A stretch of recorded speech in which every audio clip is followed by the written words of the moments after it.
ঢালিউডের আলোচিত সমালোচিত অভিনেত্রী পরীমনির বিরুদ্ধে হত্যা চেষ্টা মামলায় গ্রেফতারি পরোয়ানা জারি করা হয়েছে। ২৬ জানুয়ারি দুপুরে ঢাকার এক আদালতে এ আদেশ জারি করা হয়। পরীমনির আইনজীবী নীলাঞ্জনা রিফাত সুরভি গণমাধ্যমকে এ তথ্য নিশ্চিত করেছেন। জানা গেছে, ব্যবসায়ী নাসির উদ্দিন মাহমুদের করা হত্যা চেষ্টা মামলায় পরীমনির বিরুদ্ধে গ্রেফতারি পরোয়ানা জারির আবেদন করা হয় ২৫ জানুয়ারি।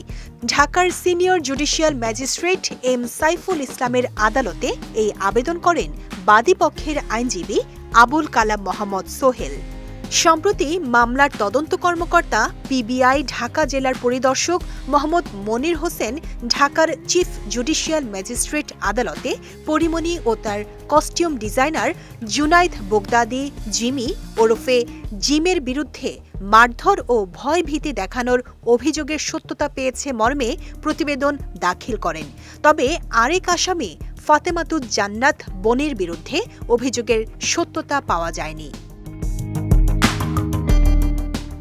২০২২ সালের ৬ জুলাই আদালতে মামলাটি করেন ব্যবসায়ী নাসির উদ্দিন মাহমুদ। মামলার এজাহারে বলা হয়, পরীমনি ও তার সহযোগীরা অ্যালকোহল সেবী। সুযোগ বুঝে তারা বিভিন্ন নামি দামি ক্লাবে ঢুকে অ্যালকোহল পান করেন এবং পার্সেল নিয়ে মূল্য পরিশোধ করেন না।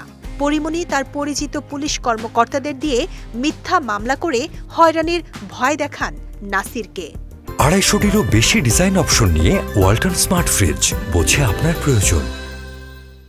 এমনকি ভাঙচুর এবং নাসির উদ্দিনকে মারধর করে হত্যার হুমকিও দিয়েছিল পরীমনি ও তার সহযোগীরা।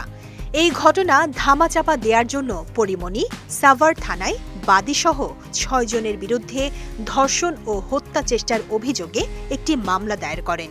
তবে তদন্তের পর ধর্ষণ বা হত্যা চেষ্টার কোনো প্রমাণ পায়নি পুলিশ, আর তাই এবার পরীমনির বিরুদ্ধে জারি হল গ্রেফতারি পরোয়ানা।